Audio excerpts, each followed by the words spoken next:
سلام، خوش اومدید به چنل پادکست هیزم، جایی که داستان‌ها زنده میشن. من سامان هستم، میزبان شما در این سفرهای شنیدنی. اینجا قصه های جذاب، ماجراجویی شنیدنی و روایت هایی که گاهی خنده، گاهی اشک و همیشه فکر رو به همراه دارن منتظرتونه. یه نکته‌ای که باید قبل از شروع پادکست بهتون بگم، من تا حالا تجربه تولید پادکست نداشتم. تمام تلاشمو کردم، تحقیق کردم که بتونم این داستان‌ها رو به صورت پادکست تولید بکنم. قطعاً نقاط ضعفی وجود داره. خوشحال میشم توی کامنت‌ها بهم بگید. با لایک و کامنتتون منو خوشحال کنید و بهم انرژی بدید که من این پادکست‌ها رو بتونم ادامه بدم. پس اگر آماده‌اید که با هم دنیای داستان‌ها رو کشف کنیم، بزنید بریم. اپیزود شماره 1، خاطرات یک ساعت قدیمی.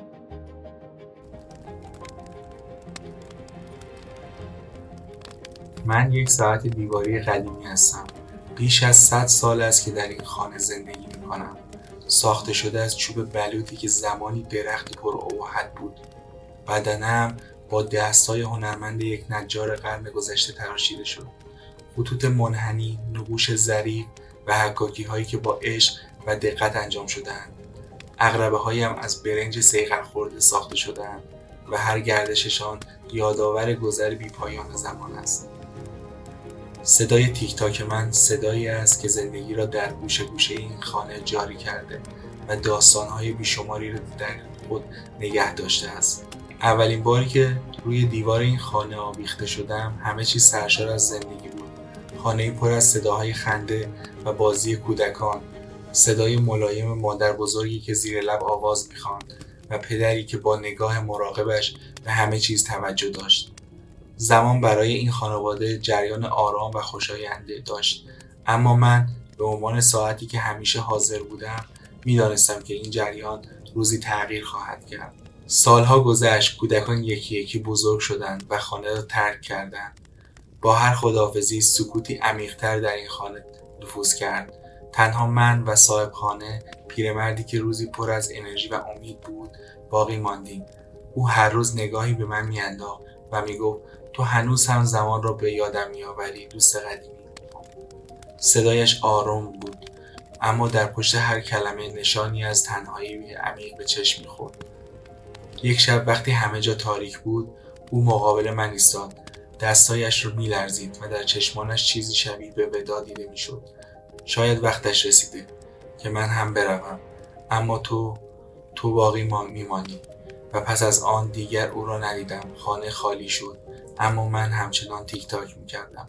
هر گوشه از این خانه بوی خاطرات گذشته را می‌داد و من تنها شاهد این تنهایی بودم. خانه سالها خالی بود و من روی دیوار خاک گرفته‌ای که روزگاری پر از زندگی بود آویزان ماندم. تیک تاک من تنها صدایی بود که در سکوت عمیق خانه شنیده میشد. دیوارها ترک برداشتند، رنگها محو شدند و حتی نور خورشید نیز دیگر مانند گذشته به داخل نمیتابید. انگار زمان برای همه چیز متوقف شده بود جز برای من. تا روزی که خانواده جدید وارد شد، آنها مرا از دیوار برداشتند، گرد و غبارم را پاک نکردند و مرا به گوشه‌ای تاریک انداختند. برای اولین بار در عمرم احساس کردم که دیگر نیازی به من نیست، اما عقربه‌هایم همچنان میچرخیدند. تیک تاک. سالها گذشت. انباری تاریک و پر از غبار خانه جدید من شد. دیگر هیچ کس به صدایم گوش نمیداد، اما من هرگز از حرکت نایستادم. یک روز صدای قدم‌هایی به گوشم رسید. در انبار باز شد و نور ضعیفی به درون تابید. مردی جوان با موهای آشفته و عینکی گرد وارد شد. او در میان جعبه‌های قدیمی و وسایل فراموش شده به دنبال چیزی می‌گشت. وقتی نگاهش به من افتاد، ایستاد. دستش را به سمت من دراز کرد. گرد و غبارم را از روی بدنم پاک کرد و با لبخندی گفت چه ساعت زیبایی. او مرا به خانه‌اش برد. خانه‌ای کوچک، ساده اما گرم. دیوارها پر از کتاب بودند و میز کارش پر از ابزارهای عجیب و غریب. فهمیدم که او یک ساعت ساز است. دستانش با دقت چرخ دنده‌هایم را باز کرد، روغن کاری کرد و عقربه‌هایم را تمیز کرد. بدنم را جلا داد و ترک‌های کوچک چوبیم را ترمیم کرد. حس زنده شدن داشتم، گویی از نو متولد شدم. آری میدانم من فقط یک ساعت چوبی قدیمی هستم. وقتی کارش تمام شد مرا روی دیوار اتاق نشیمن آویخت. صدای تیک تاک دوباره طنین انداز شد. برای اولین بار بعد از سالها احساس کردم که بخشی از یک خانه هستم.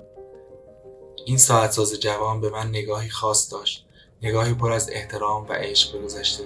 روزها گذشت. یک روز ساعتساز در حالی که کنارم نشسته بود به من گفت: میدانی هر چیزی داستانی دارد. تو چه داستانی داری؟ اگر می توانستم حرف بزنم برایش از همه چیز می گفتم. از خنده های کودکان، از تنهایی پیرمرد و از سالهای انزوایم. اما او نیازی به کلمات نداشت. انگار صدای تیک تاکم برایش کافی بود. حالا خانه‌اش پر از ساعت‌های قدیمی دیگر شده، اما او همیشه به من توجهی خاص دارد. هر بار که به من نگاه می‌کند لبخندی می‌زند و می‌گوید تو با ارزش‌ترین ساعتی هستی که دارم و من با هر تیک تاک داستان زندگی‌هایی که دیده‌ام را به جریان می‌اندازم. تیک تاک، تیک تاک. هر تیک تاک من صدایی است از گذشته، آمیخته با خاطراتی که در هر گوشه این خانه باقی مانده‌اند. صدایم شاید ساده به نظر برسد، اما برای من هر تیک معنایی دارد. تیک، روزی که خانواده اول مرا خریدن هیجان زده بودند. کودک کوچکشان مدام به عقربه‌هایم خیره می‌شد و می‌پرسید چرا نمی‌ایستی؟ تاک، روزی که در سکوت یک شب تاریک برای پیرمرد تنها زمان را اعلام کردم، او می‌گفت تنها صدایی که مرا از تنهایی نجات می‌دهد تیک تاک توست. تیک، روزی که مرا در انباری تاریک رها کردند دیگر هیچ کس نبود که از من بپرسد ساعت چند است. تاک، لحظه‌ای که دوباره نوری به من تابید، دستانی مهربان مرا لمس کردند و گرد و غبار سالها را از رویم زدودند. تیک، حالا که در این خانه جدید هستم هر روز صدایم در میان صدای خنده‌ها، صحبت‌ها، موسیقی طنین انداز می‌شود. من زنده‌ام و تیک تاک من گواه این زندگی است. تاک، تو گوش می‌دهی؟ من نه فقط زمان را بلکه زندگی را با هر تیک تاک به جریان می‌اندازم و اگر گوش کنی شاید داستانی از گذشته، از زمانهایی که رفتند برایت بازگو کنم. تیک تاک، زندگی همچنان ادامه دارد.